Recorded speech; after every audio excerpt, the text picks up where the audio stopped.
কুমিল্লার চৌদ্দগ্রামে বীর মুক্তিযোদ্ধা আব্দুল হাইকে মানহানির ঘটনায় তীব্র নিন্দা জানিয়েছে অন্তর্বর্তী সরকারের প্রধান উপদেষ্টার প্রেস উইং। সোমবার প্রধান উপদেষ্টার প্রেস উইং এর পক্ষ থেকে দেওয়া এক বিবৃতিতে কথা বলা হয়েছে।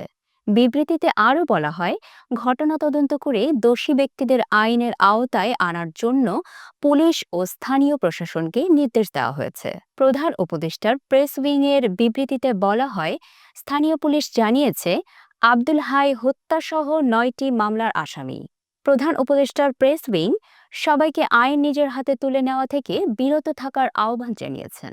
গত রোববার দুপুরে কুমিল্লার চৌদ্দগ্রামে বীর মুক্তিযোদ্ধা আব্দুল হাই ওরফে কানুর গলায় জুতার মালা পরিয়ে লাঞ্ছিত করা হয়। উপজেলার বাতিশা ইউনিয়নের কুলিয়ারা সরকারি প্রাথমিক বিদ্যালয়ের সামনে এই ঘটনা ঘটে।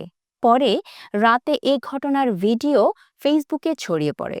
আব্দুল হাই ঘটনাস্থলের পাশের লুদিয়ারা গ্রামের বাসিন্দা। তিনি কৃষক লীগের কেন্দ্রীয় কমিটির সদস্য। তিনি একই সংগঠনের কুমিল্লা দক্ষিণ জেলার সাবেক সহসভাপতি।